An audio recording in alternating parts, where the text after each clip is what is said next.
নাহমাদু ওয়া নুসাল্লি আলা রাসূলিল কারীম আম্মা বাদ আউযু বিল্লাহি মিনাশ শাইতানির রাজীম বিসমিল্লাহির রহমানির রহিম। আলহামদুলিল্লাহ, আজকে পবিত্র জুম্মার দিন। জুম্মার দিনে মুসলমানদের একটা যেমন মানুষ ঈদের যেমন একটা আনন্দ, একটা মানুষের ভেতরে যে সৌহার্দ্যপূর্ণ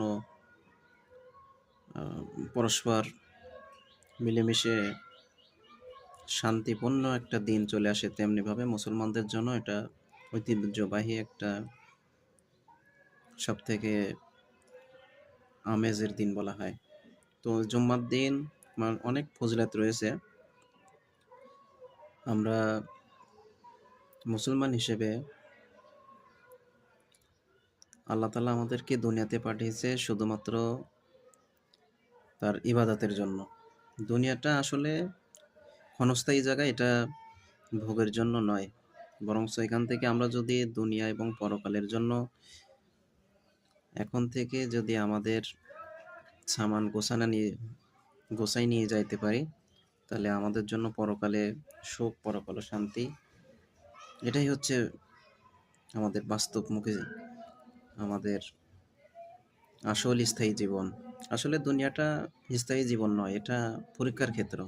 আল্লাহ তাআলা এখানে পাঠাইছে তার পরীক্ষা স্বরূপ। আমরা কে কেমন এখানে আমরা তার পরীক্ষায় ভালো করতে পারি।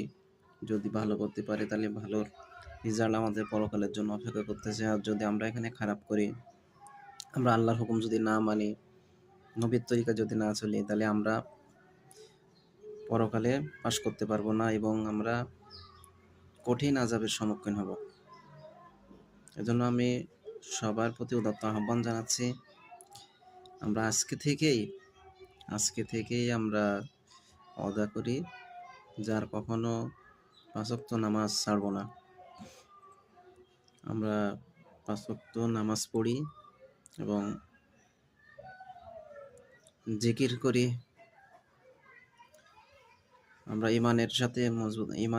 অটল ইমানের সাথে মজবুত থাকার চেষ্টা করি ইনশাআল্লাহ। যখন দিনী পরিবেশ, কোথাও দিনের যদি মজলিস হয়, সেখানে বসার চেষ্টা করি, তাহলে আমাদের দিনী প্রতিবেশী, দিনী পরিবেশের সাথে মিশলে আমাদের পরিবেশটা এমন হয়ে যাবে যে তখন আমরা দিনের কাজ করতে ভালো লাগবে, তখন আমরা দিনের কাজে মজা পাবো। নামাজ আদায় করার জন্য আমার মন ব্যাকুল হয়ে যাবে। নামাজ পড়ার একটা যে আলাদা মজা, সেই মজাটা আমি পাবো। আর আমি যখন দিনের বাইরে পরিবেশে চলবো, দিনের পরিবেশে থাকবো না, তখন আমার ধ্যান খেয়াল, আমার পরকালের প্রতি সবকিছুই আমাকে